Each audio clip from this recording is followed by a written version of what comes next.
Quando nós vamos fazer uma obra, seja uma casa, um comércio, uma indústria, e vamos utilizar concreto armado, a gente precisa tomar alguns cuidados para garantir a efetividade desse material e aproveitá-lo melhor, até porque ele é bem carinho, convenhamos. Então, nesse vídeo de hoje, eu vou falar para vocês os cuidados que você deve ter antes, durante e depois da concretagem para garantir o melhor da sua estrutura.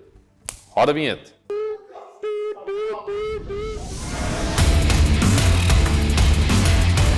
Salve, salve galera, aqui é o engenheiro Danilo Schmidt e no vídeo de hoje eu vou falar para vocês os cuidados que você deve ter com o concreto que você vai utilizar na sua obra. Seja ele um concreto dosado na obra ou um concreto usinado, aquele que você compra lá na usina, na concreteira. Então, começando, vamos falar dos processos que são antes da concretagem, tá?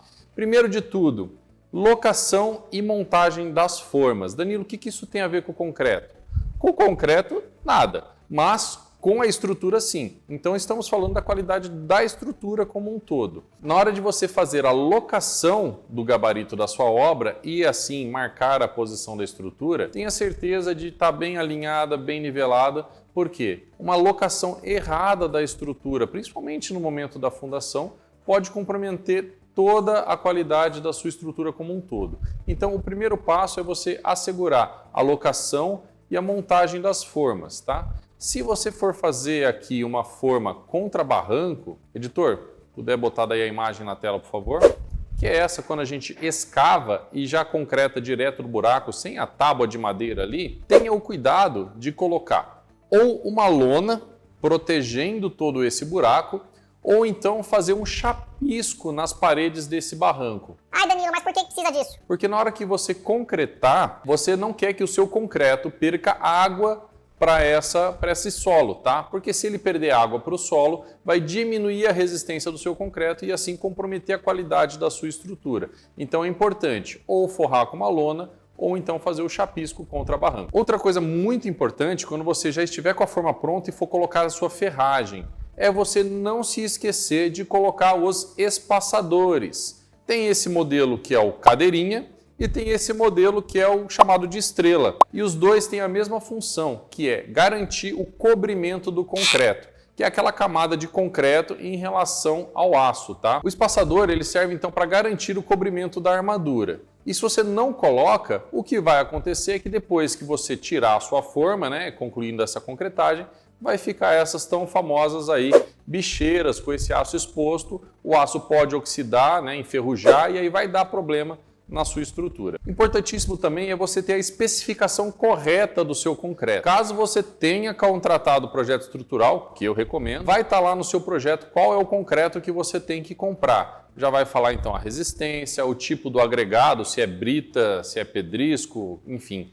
vai estar lá na especificação. E também o slump. O slump, para quem não sabe, ele determina quão mole o concreto vai ser. Se é mais firme, se é mais mole, e isso está relacionado também com o tipo da sua estrutura. E é importantíssimo você seguir o que o seu calculista especificar, tá bom? Se você for utilizar uma bomba para você bombear o concreto, por exemplo, um concreto de uma laje que precisa ir lá para cima, lembre-se também que a bomba precisa que o concreto esteja mais fluido, né, com um slump maior, para ela conseguir bombear esse concreto para cima sem ele perder as capacidades e a consistência dele. Na hora de comprar o concreto, de pedir lá na concreteira, vai ter que pedir um com um slump um pouco mais alto. Feitos todos os preparativos para a sua concretagem, no dia da concretagem, quais os cuidados que você tem que ter, né, durante a concretagem? Primeira coisa, lembra que eu falei lá na fundação que você não pode perder água, né, pro solo? Então, durante a concretagem, você também precisa molhar a sua forma. Se você estiver fazendo uma coluna, uma viga, um baldrame, uma laje, não importa, você precisa molhar essa forma para que ela fique umedecida e assim impeça o concreto de perder água para essa estrutura. Lembrando que umedecer não é encharcar, você não vai fazer uma piscina na sua forma e depois jogar o concreto nessa piscina, não é isso. É apenas umedecer para impedir o concreto de perder água para essa forma. Chegou o caminhão de concreto, é muito bom se você puder fazer o teste de slump. Para quem nunca viu, tem um vídeo nosso passando no card em cima, eu mostrando como que você faz o teste do slump. E se você não tem como fazer esse teste do slump, você pode pedir para a sua concreteira ou então contratar um laboratório de concreto que faça esse teste de slump para você e assim você garanta.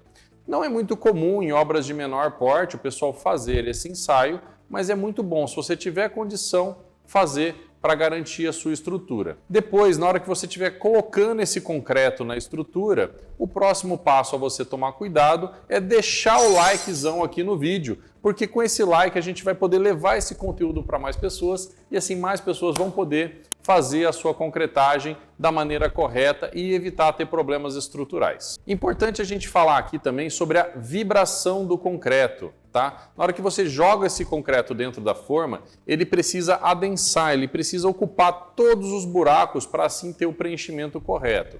E isso não vai acontecer se você não vibrar o concreto adequadamente. Então você vai precisar alugar um vibrador de concreto, né, que é esse que está passando na tela aqui para vocês, e durante a concretagem o operador, o ajudante, enfim, alguém na sua obra vai precisar fazer essa vibração.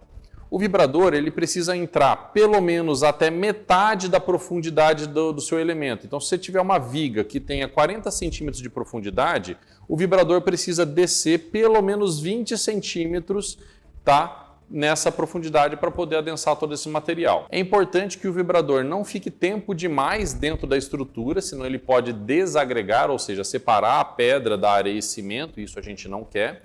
E também não pode ser muito rápido, senão ele não adensa, tá? Então, geralmente a gente coloca por 1, 2, 3 segundos, tira, já vai para outro e assim por diante. Se for uma peça maior, mais volumosa, né, ou um concreto mais firme, talvez você precise ficar um pouco mais de tempo. Uma boa referência para saber se está bem adensado é se já saíram bolinhas de ar na superfície do seu concreto. Quer dizer que o ar que estava lá dentro já saiu e aí ele já está mais bem fica ruim, né? Melhor adensado. Durante a concretagem também é importante você moldar corpos de prova. Sempre eu não digo, né? Mas se for uma obra de uma casa, pelo menos quando você estiver fazendo as colunas ou a laje, seria bom você moldar alguns corpos de prova para você poder depois mandar num laboratório fazer um ensaio de resistência. O corpo de prova, para quem não sabe, são umas forminhas de 10 por 20, né? 20 centímetros de altura, 10 centímetros de diâmetro, onde você enche de concreto para depois pegar aquela amostra de concreto e levar para o laboratório para fazer o ensaio de ruptura. O corpo de prova que você moldou anteriormente, ele vai ser colocado nessa prensa, né? Já tem que ser feita a retífica das duas faces e ele vai sendo apertado, comprimido até que ele estoura. E na hora que ele estoura, a máquina marca qual que foi a carga, o peso, né, que ele resistiu durante essa compressão durante esse ensaio. E essa resistência você vai comparar com aquela resistência que foi especificada lá no projeto. Por exemplo, se o seu concreto tinha que dar 25 MPa de resistência e o corpo de prova deu mais do que 25, tá ok. Se deu menos do que 25, você precisa levar esse resultado para o seu calculista para ele verificar se mesmo dando um pouco menos ainda passa ou se talvez você vai precisar fazer algum tipo de reforço na sua estrutura. Também é muito importante aqui a gente falar sobre a cura do concreto. A cura é muito comum o pessoal fazer na laje, né? Você vê o pessoal lá regando aquela laje que foi concretada recentemente, jogando água sobre ela, para que evite o concreto perder umidade para o ambiente e também absorver um pouco daquela água para ajudar na resistência. Mas você não pode esquecer de fazer a cura também das colunas, da viga e até mesmo da sua fundação, porque essa água é importante para aumentar e melhorar a resistência e a qualidade do concreto que você já utilizou. Se esse conteúdo foi bacana para você, se aprendeu alguma coisa, deixa aquele likezão no vídeo que ajuda o nosso conteúdo a chegar para mais pessoas e não se esqueça de inscrever-se aqui no canal para você não perder o nosso conteúdo. Ficou alguma dúvida? Deixa nos comentários, mas eu só respondo o comentário de quem é inscrito, hein? Então, se você ainda não é inscrito, não se esquece de se inscrever. Aqui à sua direita, no card, estão passando outros vídeos aqui do canal que também podem estar ajudando você. E aí, acabou?